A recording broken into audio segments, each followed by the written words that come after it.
Convido você a acolher com muito carinho a Beatriz Vargas, da Diocese de Caxias do Sul, a nossa conterrânea e também coordenadora nacional do Ministério de Pregação.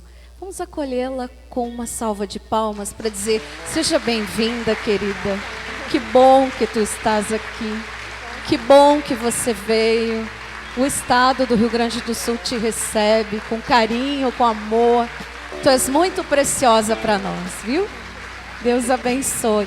E eu quero te abençoar com a bênção especial de Nossa Senhora nesta tarde. Vamos rezar pela Bea? Estenda as suas mãos sobre ela. Coloque seu coração, coloque sua alma nesta oração. O amor que você tem, o amor de Jesus nesta oração. Nós queremos entregar, Jesus amado, Jesus querido, o bem maior da nossa vida que tu és, a Bea hoje, que também é preciosa para nós, Senhor, que é nossa irmã querida. Nós queremos te entregar hoje o seu coração, a sua vida. Queremos te louvar e te bendizer pelos dons que tu derrama na vida da Beatriz. E que hoje para nós esta pregação seja pura libertação e salvação para a nossa vida. Que através desta pregação o nosso coração se volte cada vez mais para o teu amor, Jesus, para te servir, Jesus. Solte sua voz, reze ao Senhor pedindo: vem Espírito Santo. Nós te pedimos uma unção poderosa hoje para esse momento. Uma unção poderosa sobre a vida da Beatriz. Sim, Senhor, fala conosco pela boca da tua filha querida e amada, a filha desta terra, Senhor, nossa irmã. Fala conosco, Jesus, pela força, pelo poder da tua palavra transformadora, a tua palavra que é vida, vida, vida para nós. Amém. Glória ao Pai, ao Filho e ao Espírito Santo, como era no princípio, agora e sempre. Amém.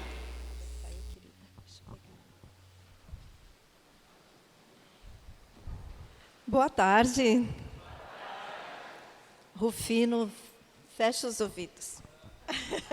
Não, eu estou dizendo isso porque o que eu vou dizer agora é que eu fico muito feliz sempre que eu estou no meio dos meus irmãos aqui no Rio Grande do Sul.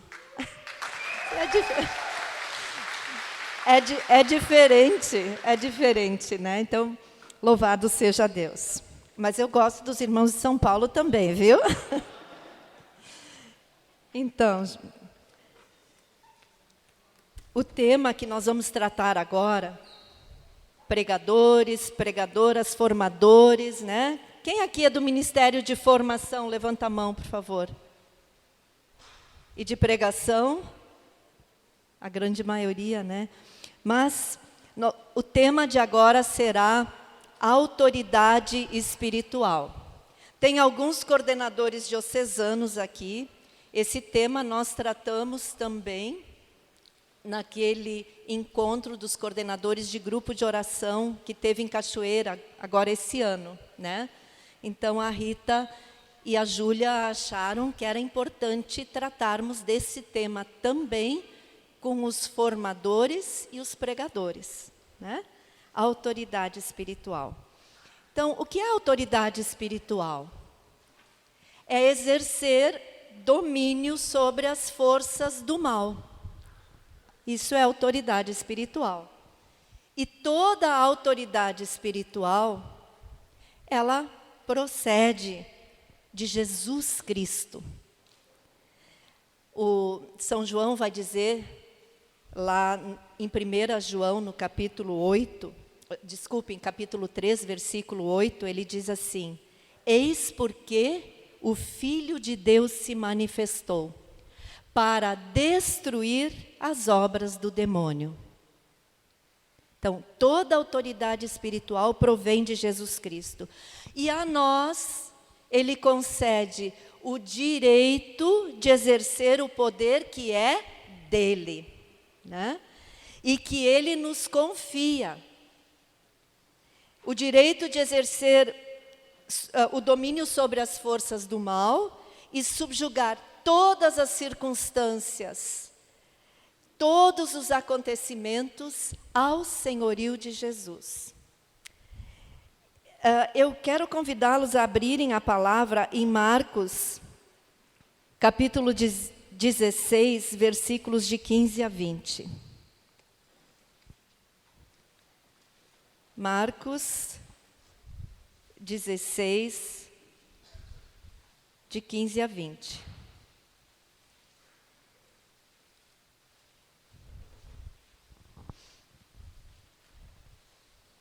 Então, esse é o envio missionário de Jesus. Quando Jesus, depois de ressuscitado, Ele envia os seus apóstolos, os discípulos, a irem por todo o mundo. E Ele diz: ide por todo o mundo e pregai o evangelho a toda criatura.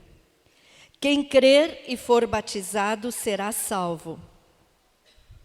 Mas quem não crer será condenado. Estes milagres acompanharão os que crerem. Expulsarão os demônios em meu nome. Falarão novas línguas. Manusearão serpentes. E se beberem algum veneno mortal, não lhes fará mal. Imporão as mãos aos enfermos e eles ficarão curados. Depois que o Senhor Jesus lhes falou, foi levado ao céu e está sentado à direita de Deus. Os discípulos partiram e pregaram por toda parte. O Senhor cooperava com eles e confirmava a sua palavra com os milagres que a acompanhavam. Então, o poder, como eu disse, o poder é de Jesus, mas Ele nos confere a autoridade para derrotar o mal. Isso significa confrontar todas as situações, perigos, inimizades, confusões, privações, pecado, doenças, todas as situações, confrontar tudo com o poder de Jesus, aquele que está sentado à direita de Deus Pai, a quem toda autoridade foi dada no céu, na terra e nos infernos. Significa subjugar tudo a Jesus, que derrotou o mal, que derrotou o pecado, que derrotou a morte na cruz e venceu o pecado, venceu a morte, venceu o mal, né? Agora, quem pode reivindicar o direito de exercer autoridade no nome de Jesus? Somente aqueles que se submetem ao senhorio de Jesus têm autoridade para falar em nome dele. É Jesus que tem o poder de derrotar o mal, como eu já disse, né? E quando o nome de Jesus é glorificado, quando a gente submete a Ele, mas de verdade acreditando que quando nós submetemos a Ele, as circunstâncias, as situações que nos afligem, principalmente aquelas situações que nós caracterizamos como mal na vida de uma pessoa, doença e essas coisas assim, quando nós submetemos a Ele, milagres acontecem. E eu já contei, na outra vez que nós falamos sobre a autoridade espiritual, algo que aconteceu esse ano, que ilustra muito bem isso. Vocês sabem que nós prestamos assistência aos brasileiros que moram em outros países. O Rufino mesmo estava me contando agora que ele esteve uma semana inteira pregando no Paraguai, está indo agora para Portugal, para Bélgica, Holanda. Brasileiros que estão em outros países, que eram da renovação, chegam no outro país, eles fazem grupo de oração e eles querem formação, né? E a gente presta esse tipo de ajuda para os nossos irmãos queridos que moram em terras estrangeiras. E eu estava nos Estados Unidos, no estado da Flórida, e fiquei uma semana também nos Estados Unidos, que eu ia para a Flórida um fim de semana, dar formação do Ministério de Pregação, no outro fim de semana em Nova York, e naquela semana eu fiquei indo todas as noites numa cidade diferente, num grupo de oração diferente. E teve uma cidadezinha chamada São João del Rey, não, Delray Beach, na Flórida. E lá tinha esse grupo de oração que eu fui. E no final do grupo de oração, me trouxeram uma senhora.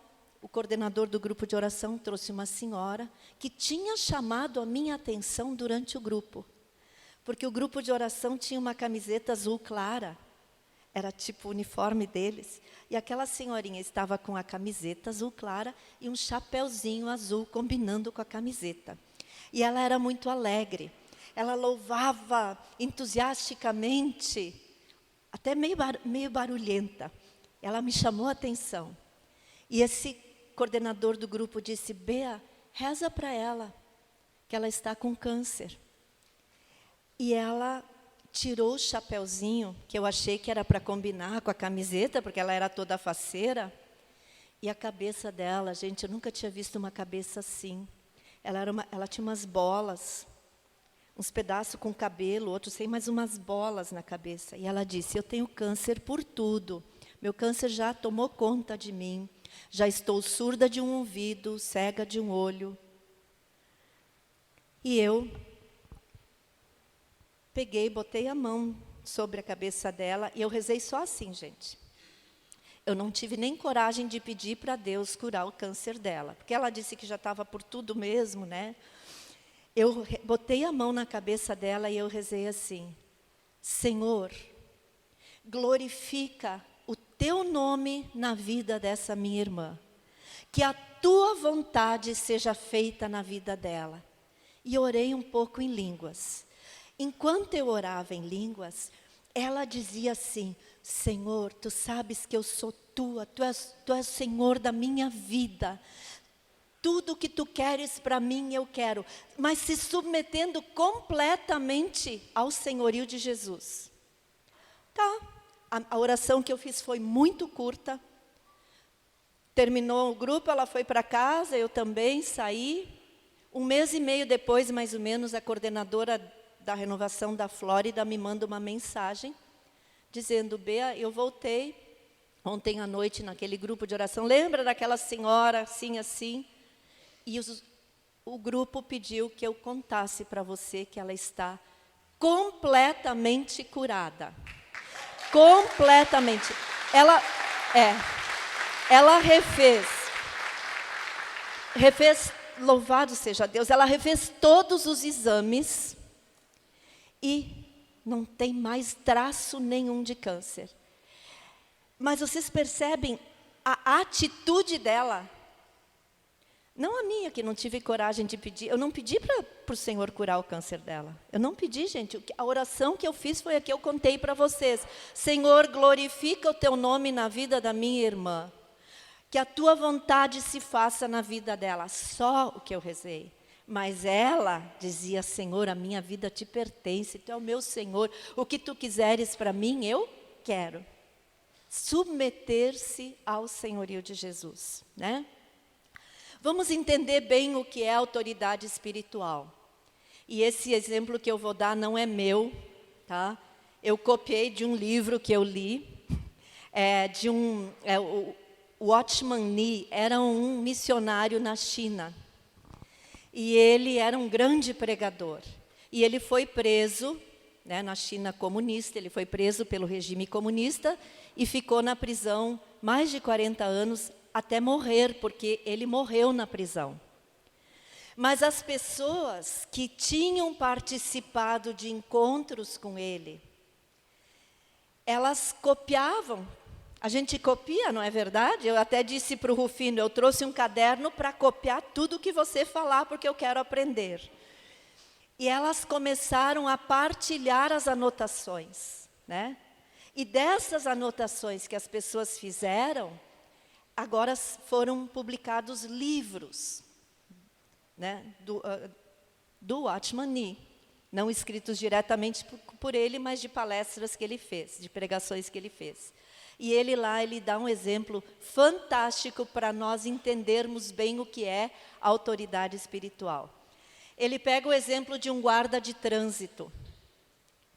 Então, ele diz assim, um guarda de trânsito, imaginem agora, um guarda numa rótula ou numa esquina, e o guarda de trânsito, ele faz assim com a mão, e todos os carros que estão vindo de lá, eles param.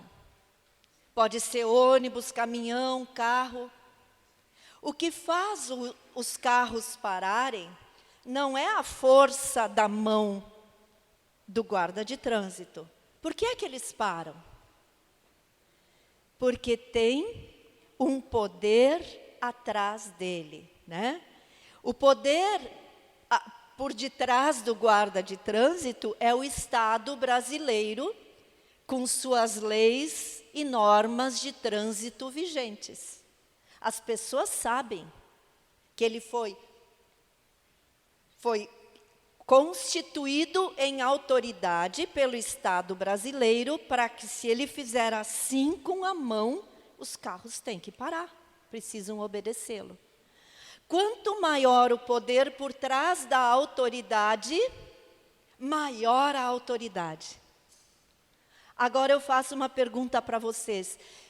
Qual é o poder atrás da nossa autoridade para repreender o mal na nossa vida e na vida dos nossos irmãos?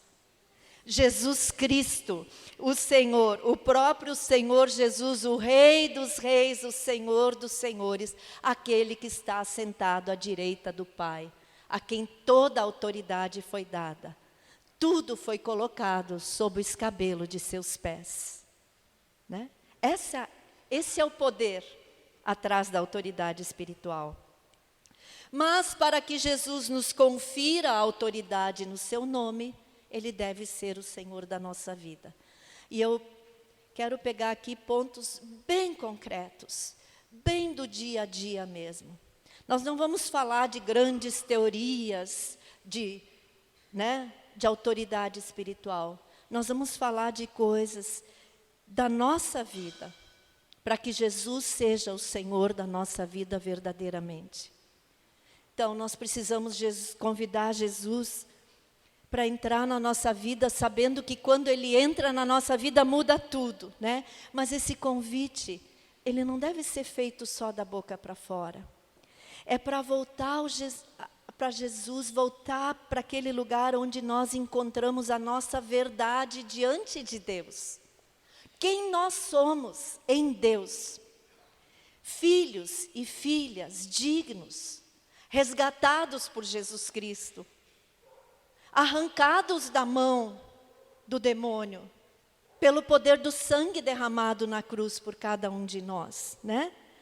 O ponto central da nossa fé, irmãos e irmãs, é esse: Jesus Cristo se encarnou, Jesus Cristo morreu na cruz por nós, Jesus Cristo ressuscitou e nós ressuscitamos com Ele para uma vida nova, a vida no Espírito, né? Uma vida que se conforma às exigências do Evangelho. Jesus se torna o Senhor da nossa vida quando a nossa vida se conforma às exigências do Evangelho. Agora, Jesus deu uma grande resumida, né, nos mandamentos. Jesus disse assim, qual é o maior mandamento de todos? Vamos lá, pregadores, formadores. Amar a Deus sobre todas as coisas e ao próximo como a nós mesmos. Mas é exigência do Evangelho também, né? Exercer a verdade e a justiça, né? Isso é exigência do Evangelho também. Verdade, justiça, amor.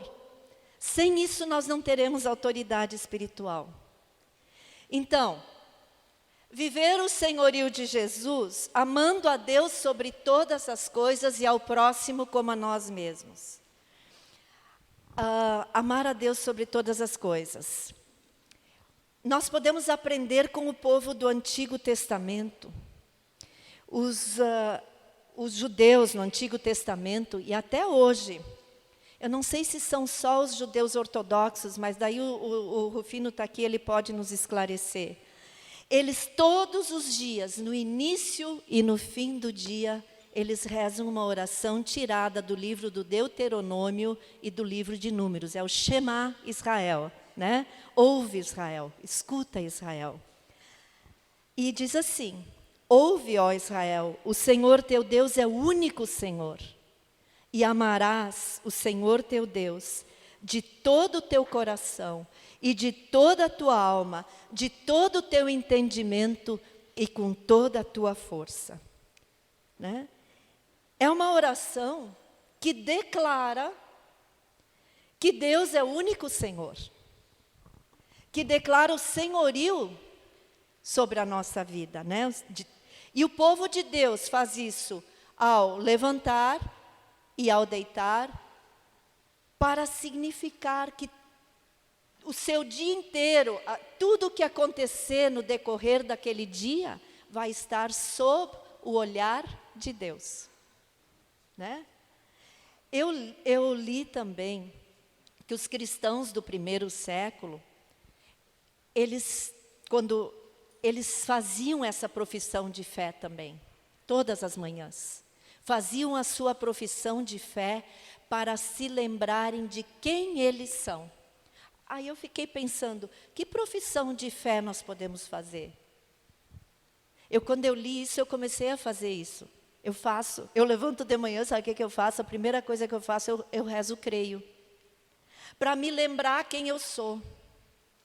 Para me lembrar aquilo que eu acredito. Para que no decorrer daquele dia, eu possa viver aquilo em que eu acredito. Né? É uma maneira de fazer a nossa adesão ao Deus único e verdadeiro. Né? E, então, os nossos irmãos do Antigo Testamento, e assim também como todos os cristãos, os mártires que eram levados à morte, os mártires da fé, os do passado, os de hoje, eles sabiam e eles sabem que nós podemos clamar com toda a nossa alma ao único que pode nos salvar, ao Deus único e verdadeiro, o nosso Deus que nós devemos amar com todas as nossas forças, porque isso nos protege do mal. Quero trazer aqui um outro exemplo. Eu vou dar um exemplo de um judeu e um exemplo de um católico, tá?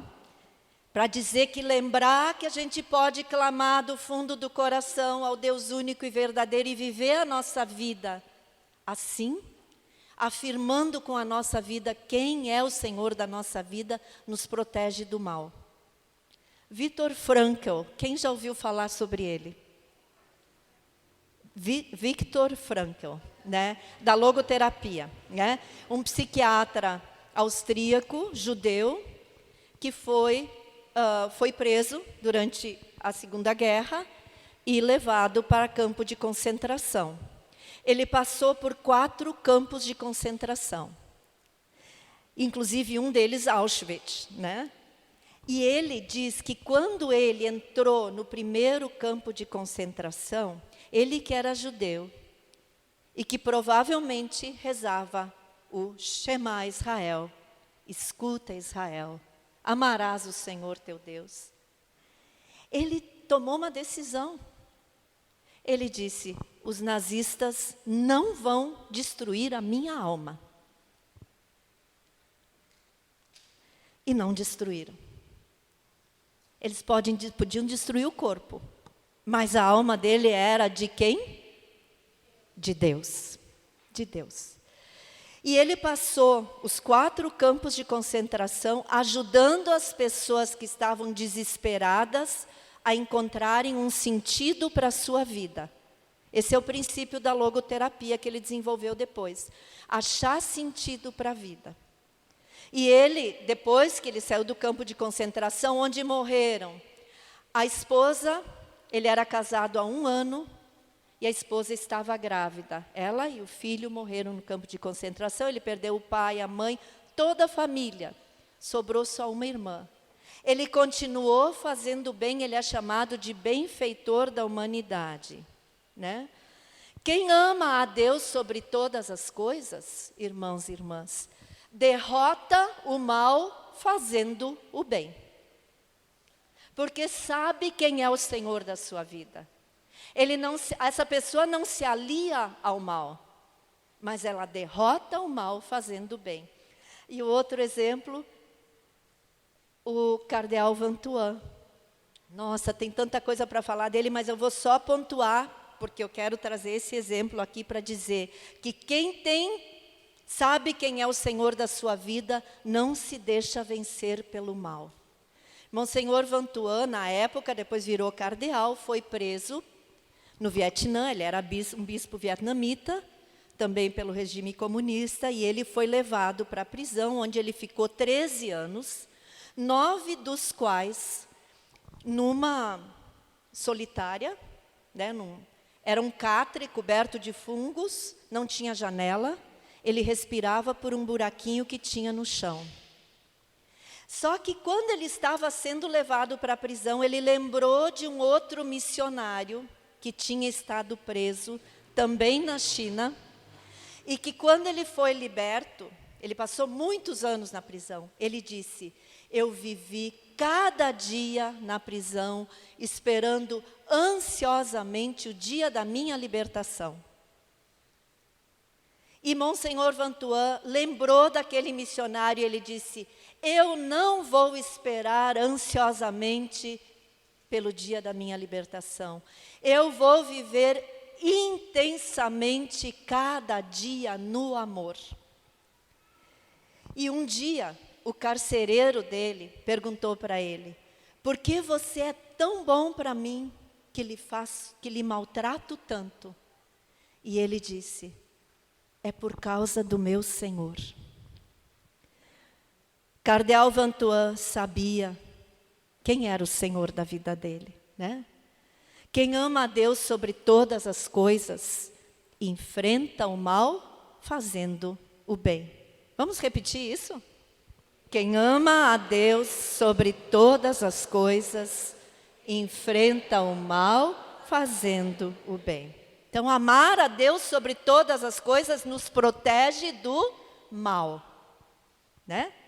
Nos protege do mal. Mas também devemos amar a nós mesmos. É mandamento, é exigência do Evangelho, né? Amar a nós mesmos. A grande verdade, irmãos e irmãs, a respeito de cada um de nós, é que nós não somos produto do acaso. A grande verdade do homem é que ele nasce de um desejo de Deus. Nós somos expressão do desejo de Deus, né? Nós nascemos do amor, nós nascemos de um pensamento amoroso do Pai. Essa é a verdade da nossa vida. Então, na medida em que eu me compreendo como expressão do amor de Deus, né, eu devo valorizar a minha vida, sabendo que em mim existe o grande potencial criador de Deus. Deus não nos fez a sua imagem e semelhança? Então, se nós somos imagem e semelhança de Deus, dentro de nós existe semente de verdade, de bondade, de justiça. Então, nós precisamos valorizar a nossa vida, porque ela é a expressão do amor e da natureza de Deus, né? Satanás viu a dignidade do homem, né?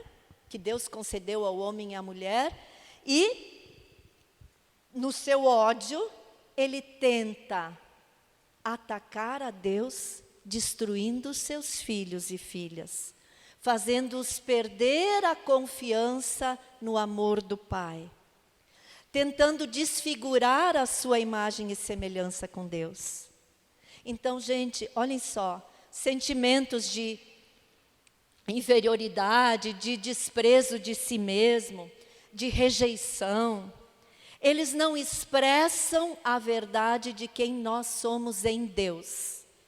São mentiras que Satanás constrói, né? E o mais trágico é que às vezes essas mentiras elas podem se tornar o alicerce da nossa vida. Nós acreditamos nisso e passamos a vida nos sentindo inferiorizados, desprezados, nos menosprezando, e isso é tudo uma grande mentira. porque cada um de nós, assim do jeito que é expressão do amor de Deus.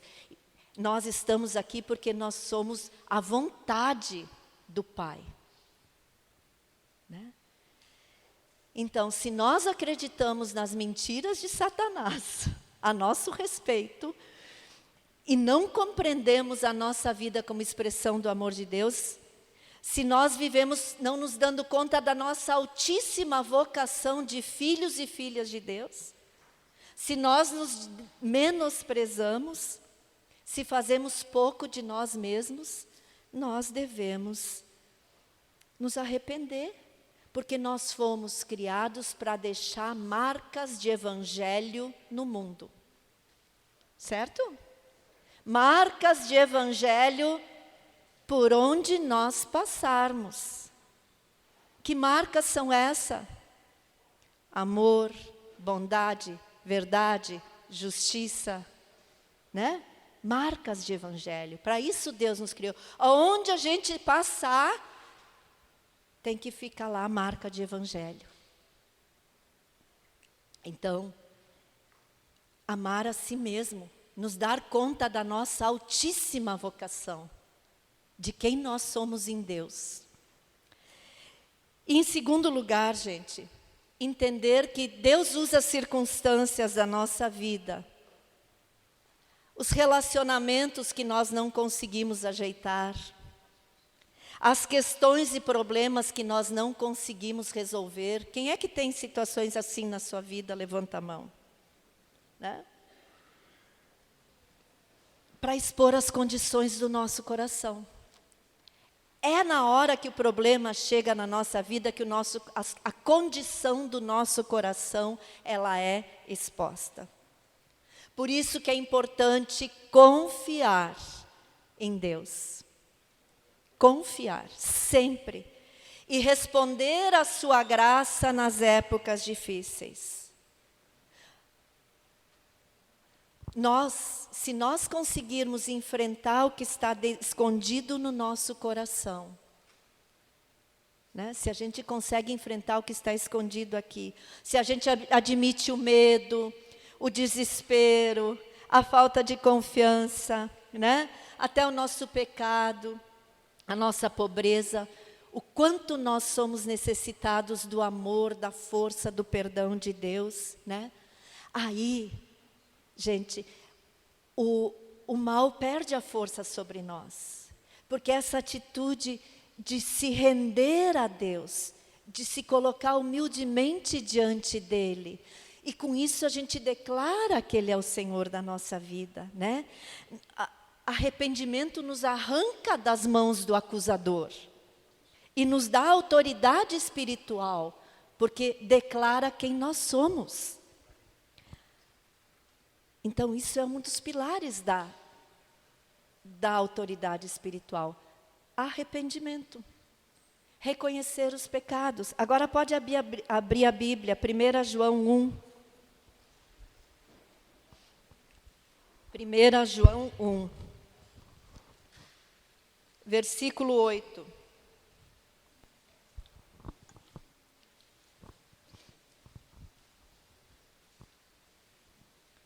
Se dizemos que não temos pecado, enganamo-nos a nós mesmos, e a verdade não está em nós.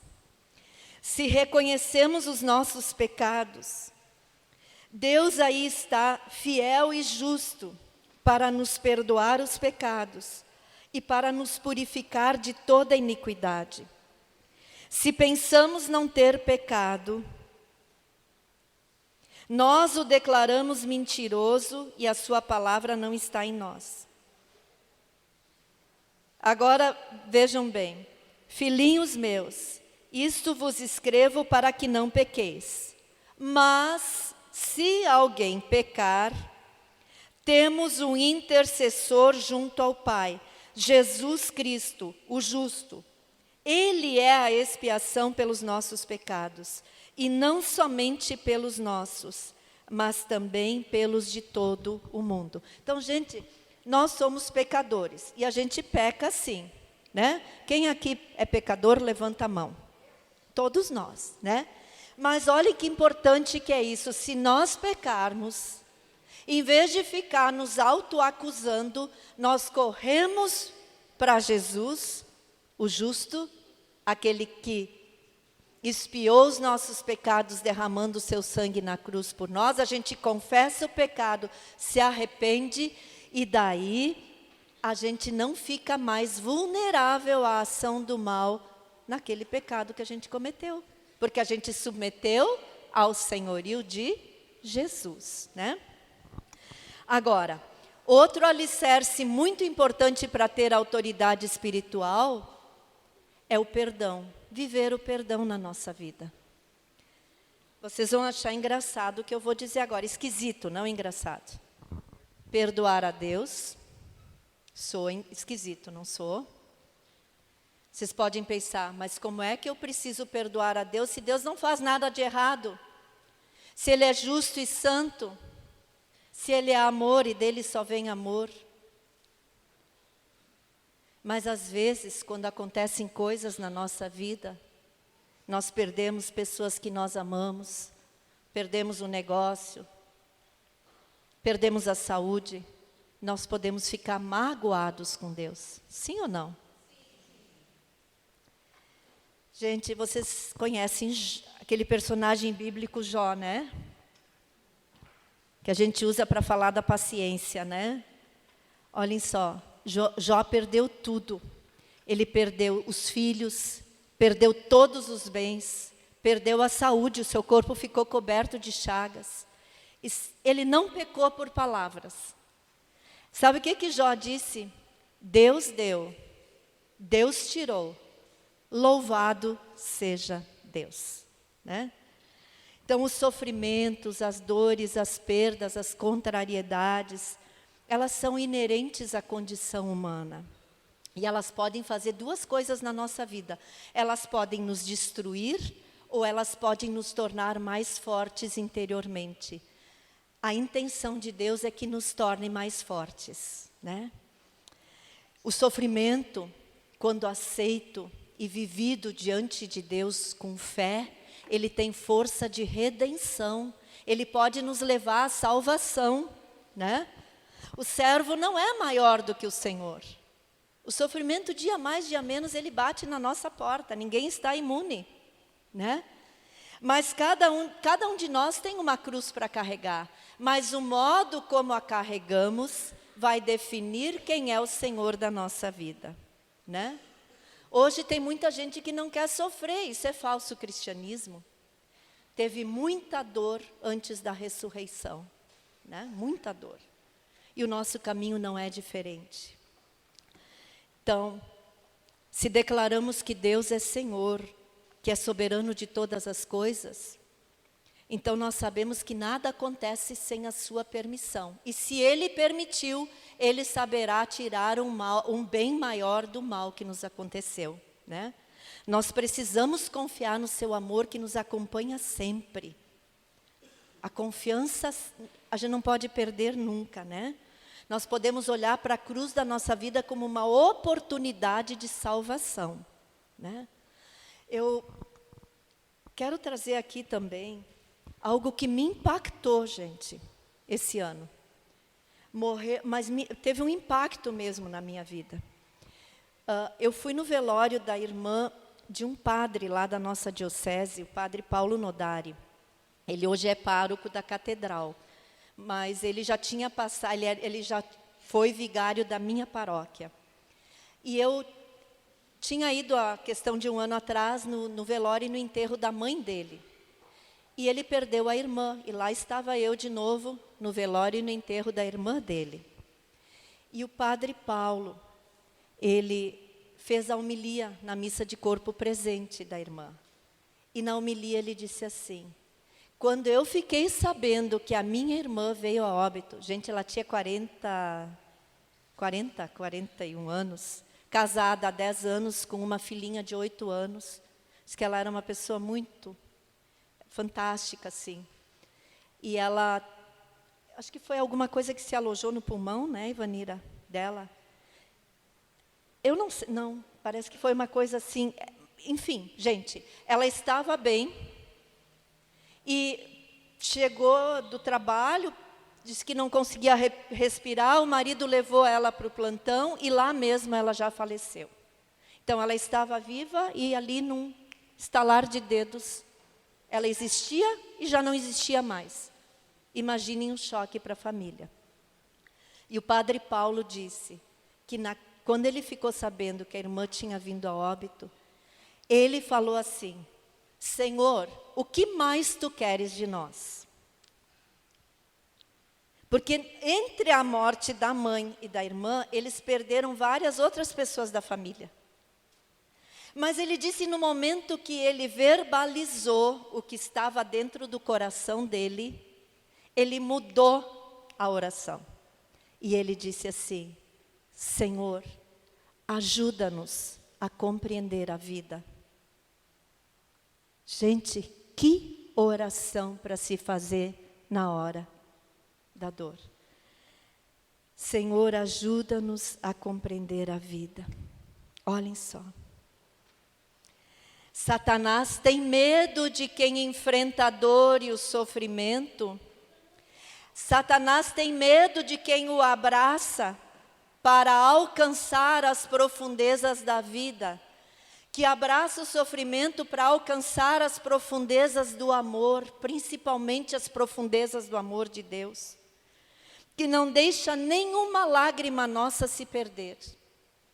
Olhem só o que diz o Salmo 55. Salmo 55 diz assim: Vós recolhestes minhas lágrimas em vosso cantil, não está tudo escrito em vosso livro? Gente, as lágrimas que nós choramos, não de revolta com os outros. Porque Deus permitiu isso na minha vida, mas lágrimas choradas diante de Deus, pedindo para que Ele nos ajude a compreender a vida e as profundezas do amor. Essas lágrimas, elas são como palavras para Deus. Deus as interpreta, Ele sabe a nossa dor. E Ele escuta quando nós choramos diante dEle. Ele recolhe as nossas lágrimas. Está escrito ali no Salmo. Vós recolhestes minhas lágrimas em vosso cantil. Não está tudo escrito em nosso livro? Eu imagino assim.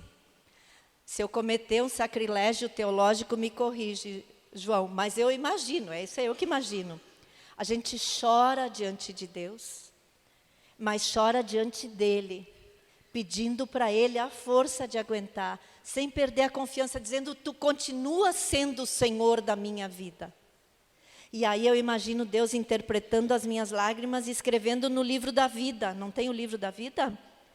E eu imagino que Ele está escrevendo ali. E o dia que eu finalmente estiver diante dEle, Ele vai abrir o livro e vai estar escrito: a Beatriz chorou, ela sofreu, mas ela não me abandonou. Ela continuou glorificando o meu nome, ela continuou, confiando em mim, ela continuou declarando que eu sou o Senhor da sua vida. Gente, isso derrota o mal e nos leva à salvação, nos garante o céu, né? Então, nós temos que, assim, gente, deixa eu ver se eu consigo colocar numa palavra, num jeito bem simples. Um modo cristão de enfrentar a vida e os sofrimentos. Um modo cristão. Tendo como modelo Jesus Cristo, né? Ele que venceu o mundo, né? E finalmente perdoar a si mesmo. Já estou chegando no fim. Ferido, sofredor, rejeitado, Jesus crucificado rezou: Pai, perdoai-lhes, porque eles não sabem o que fazem. Deus, pelo verbo que se fez carne, eternamente fala essas palavras. Gente, as palavras de Jesus, elas são palavras eternas.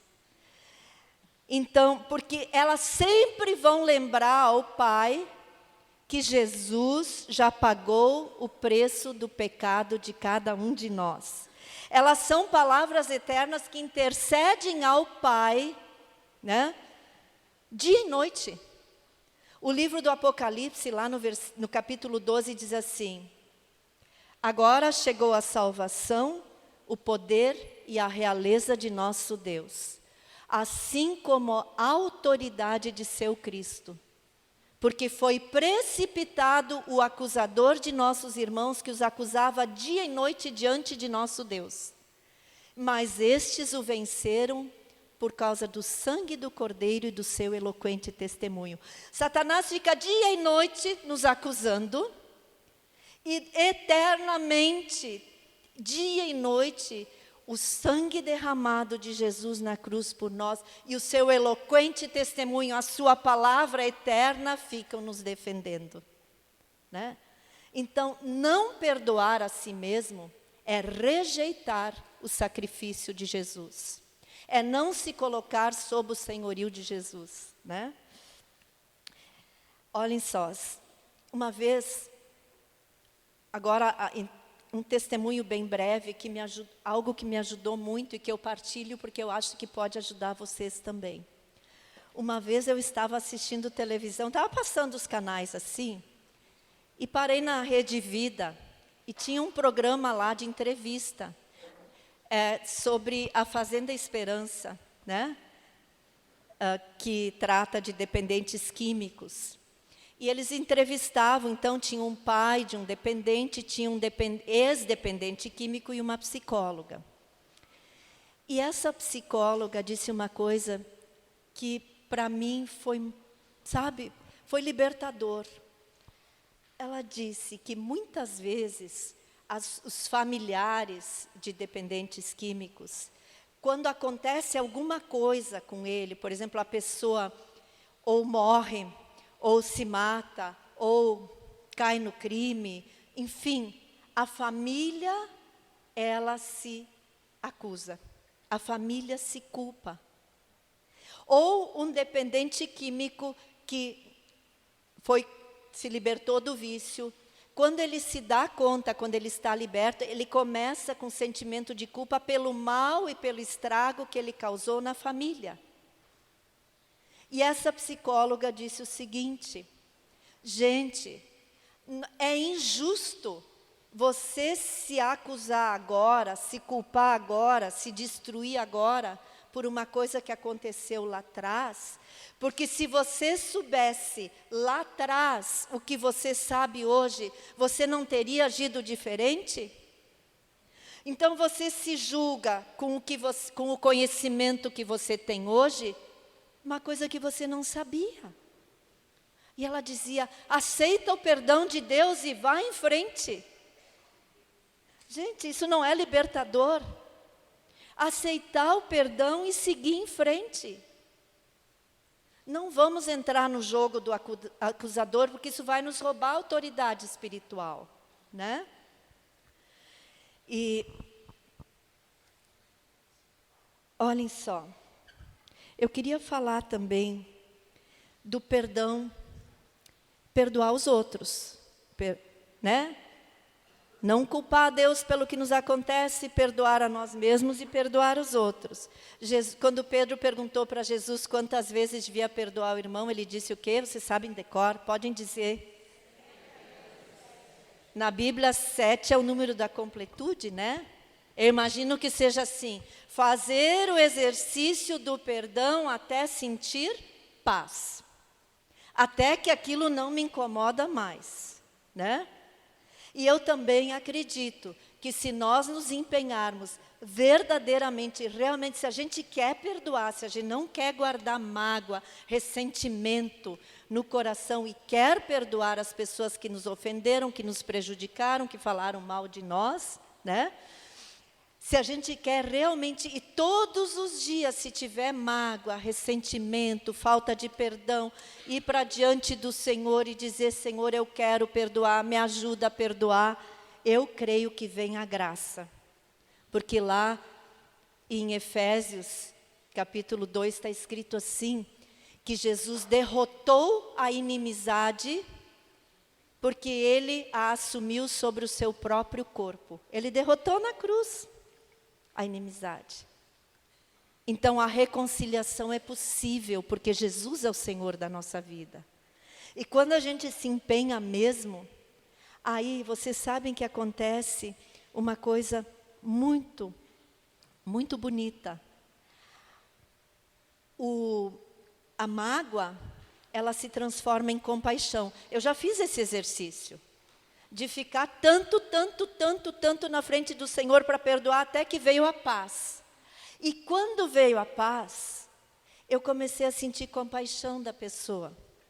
Eu não tinha mais mágoa. Eu não queria mais que ela fosse punida pelo que ela fez. Não, eu senti compaixão. E daí a mágoa se transforma em compaixão e intercessão. Porque a gente se compadece e começa a rezar pelas pessoas. E São Paulo diz que a gente deve rezar pelos inimigos, porque é como colocar carvão em brasa sobre a sua cabeça. Eu não sei o que seria isso, mas eu imagino que quando a gente está rezando pelas pessoas que nos fazem mal, o carvão em brasa é o Espírito Santo que está tocando na vida da pessoa, que está ajudando aquela pessoa a se tornar uma pessoa melhor. Eu imagino isso, né? Então, gente, perdoar os outros. E, finalmente, agora para encerrar mesmo, outro pilar da autoridade espiritual é viver o senhorio de Jesus, servindo a verdade. Não tem autoridade espiritual quem não vive na verdade, quem não serve a verdade, né? Primeiro, a verdade de quem eu sou em Deus, que nós já falamos, né? A verdade de quem eu sou em Deus. Segundo, a verdade de quem o outro é como meu irmão, né? Em Cristo. E depois a verdade como fundamento de tudo que eu sou e que eu faço. Quem é o pai da mentira? Satanás. Se eu me alio à mentira, por menor que seja, eu já perdi a autoridade espiritual. E, gente, muito cuidado, hein? Na nossa cultura atual, com as fake news, né? Com essa coisa toda da mídia, das redes sociais. De repente, nós estamos reproduzindo mentiras. E pode ter certeza absoluta que se nós estivermos reproduzindo mentiras, quando nós dissermos em nome de Jesus, te retira enfermidade, em nome de Jesus, te retira o mal que está dentro dessa casa ou na vida dessa pessoa, Satanás vai rir de nós. Né? Autoridade espiritual não se inventa, né? O Papa Emérito Bento XVI, na Caritas in Veritate, ele propõe uma coisa tão linda, gente. Eu não sei se vocês já ouviram falar nisso, mas a diaconia da verdade. Já ouviram? Alguém já ouviu falar da diaconia da verdade? O Rufino viu. Quem mais? A irmã ali ouviu, né? O que é diaconia? É serviço, né? Então, servir a verdade, né? Servir a verdade. Isso tem uma grandeza em si mesmo, gente, porque se nós servimos a verdade, nós estamos servindo a Jesus Cristo, que é o caminho, a verdade e a vida, né? Então, oferecer ao mundo a mensagem de Jesus Cristo também é estar a serviço da verdade, né? E não do relativismo. Estar a serviço ao Evangelho e não da parcialização da verdade, como acontece muito hoje em dia, né? Mas a verdade do Evangelho. E também, gente, para ter autoridade espiritual, nós temos que ter obediência à igreja. Né? Ao Papa, aos bispos.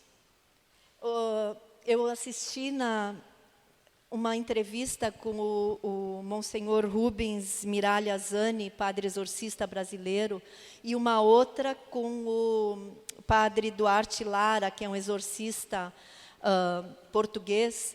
Ambos disseram a mesma coisa. Eles disseram que no enfrentamento do mal é preciso estar amparado pela autoridade da igreja. E aqui um parênteses, né? Vocês sabem que leigo não pode fazer oração de exorcismo, né? Leigo pode só fazer oração de libertação, não de exorcismo. Mas mesmo para fazer oração de libertação, tem que estar amparado pela autoridade da igreja, tem que estar obediente à igreja, né? Em unidade com a igreja. Então, como eu disse, a autoridade espiritual, ela não pode ser inventada. Ela é concedida por Jesus a quem obedece o Evangelho e faz parte da sua igreja. No livro de Atos, capítulo 19, tem a história dos exorcistas judeus, né? Eles inventaram invocar o nome de Jesus, mas eles não eram seguidores de Jesus. Jesus não era o Senhor da vida deles. Eles inventaram invocar o nome de Jesus. E o que aconteceu? O espírito que eles queriam expulsar disse assim para eles: conheço Jesus e sei quem é Paulo, mas vós quem sois? E nisso o espírito que estava naquele homem se apoderou deles e bateu tanto neles, judiou tanto deles que eles tiveram que sair correndo, feridos com as roupas em frangalhos, porque eles inventaram invocar o nome de Jesus, e Jesus não era o Senhor da vida deles, então eles não tinham autoridade espiritual. Então, a autoridade espiritual é ter o Jesus como Senhor da nossa vida, né? Ela se conquista, e nós temos que dar os passos necessários para exercê-la, sob pena de nós sermos desmascarados pelo demônio, né? Isso é matéria grave, assunto grave, né? Porém, gente, quando o Senhor a concede a nós, nós podemos ser instrumento de milagre para as pessoas no nosso grupo de oração, para as pessoas na nossa casa, na nossa família, para as pessoas à nossa volta, instrumento de salvação, instrumento de milagre, porque nós podemos pedir a Jesus que está sentado à direita de Deus, né? Que em nome dele que o mal se retire. Nós podemos pedir que ele glorifique o seu nome sobre todas as situações, e o nome dele será glorificado. E agora, eu queria convidar vocês a nós fazermos uma oração. E essa oração é assim, de mais uma vez, nós nos colocarmos diante de Jesus e convidá-lo para entrar na nossa vida.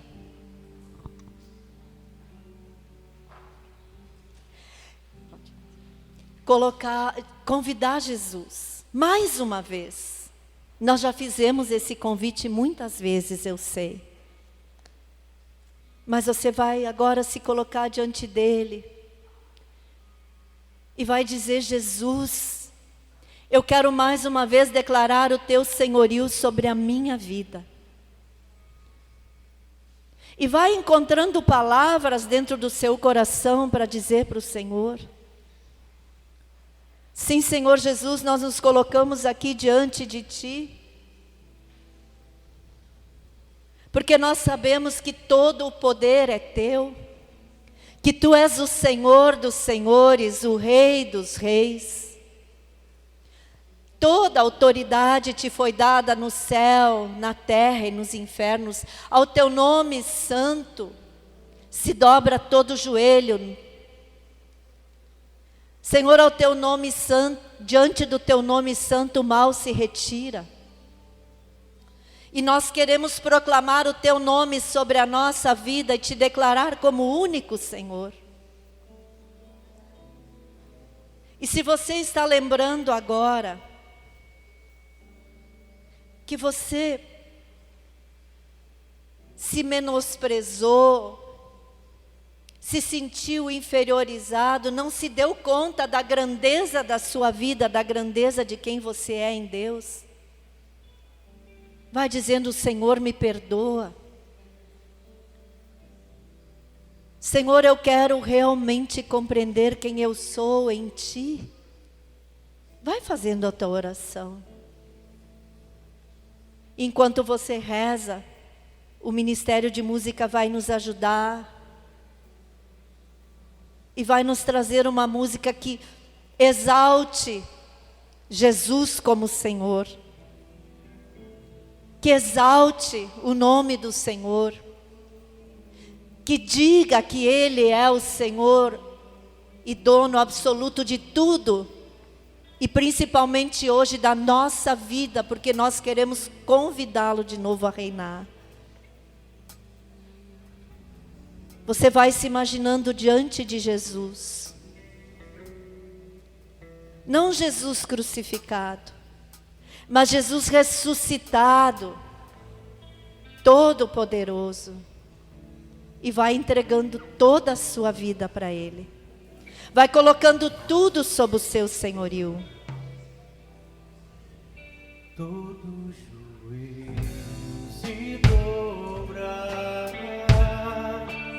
e toda língua clamará que Jesus Cristo. Vai dizendo, diz no teu coração, diz com tuas palavras: Jesus, Tu és o Senhor.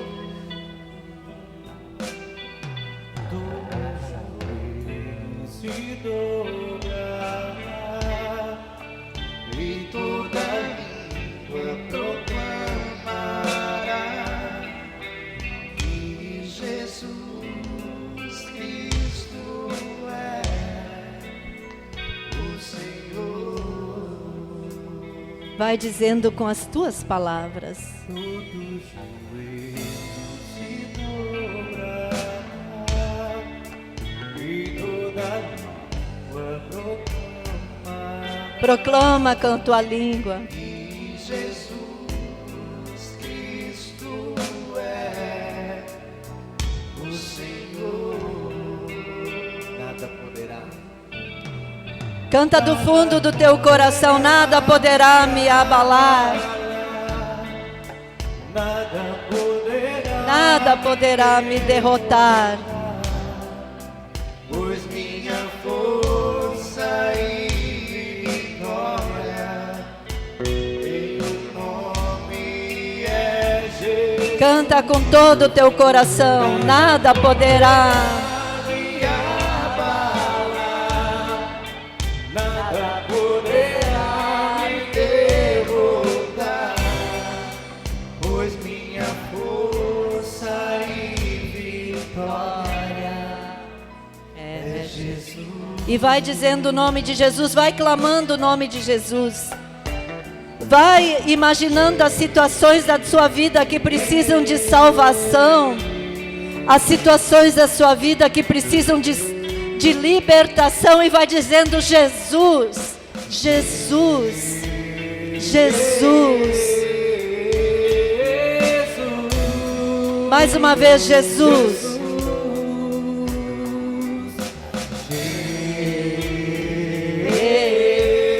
Levanta o nome de Jesus sobre a tua vida, Jesus. Jesus.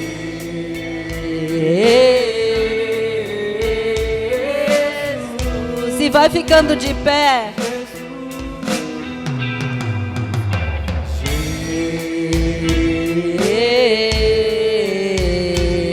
Jesus. Ergue a tua mão direita e diz: Jesus, como quem levanta o nome de Jesus sobre a sua vida.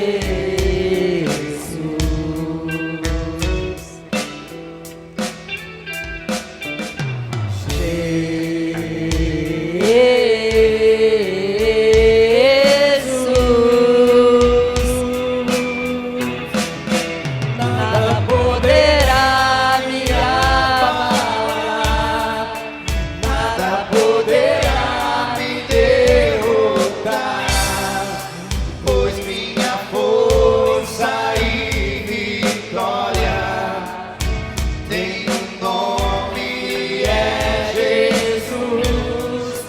Nada poderá me abalar, nada poderá, poderá me derrotar, pois minha força e vitória é Jesus.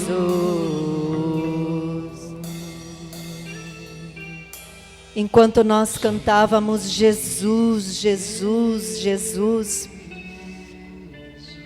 o Senhor me dava uma visualização assim de muros caindo.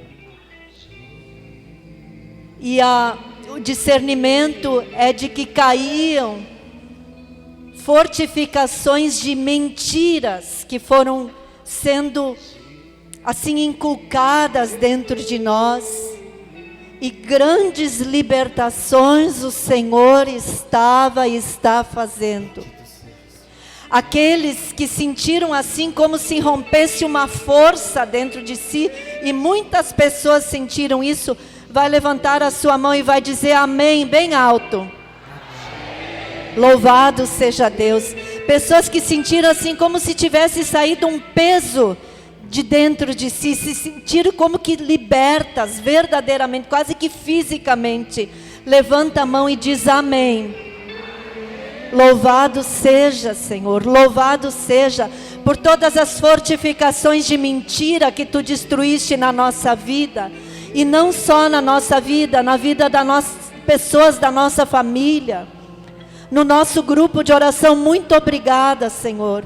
Nós queremos mais uma vez erguer o Teu nome poderoso e declarar que Tu és o Senhor da nossa vida, cantando o Teu nome, proclamando o Teu nome sobre a nossa vida.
E nós vamos dar uma grande salva de palmas para Jesus.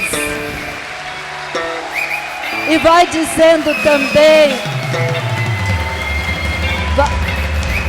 louvado seja, Senhor, nós te louvamos e nós te bendizemos. Louvado seja, Senhor. Louvado seja. Glórias a ti, Senhor.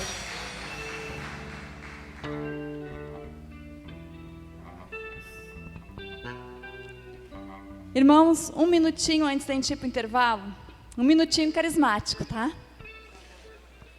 Amados, Que alegria estarmos aqui reunidas nesse dia que o Senhor sonhou para nós. Foi Deus que sonhou, foi Deus que pediu. Júlia, vem cá.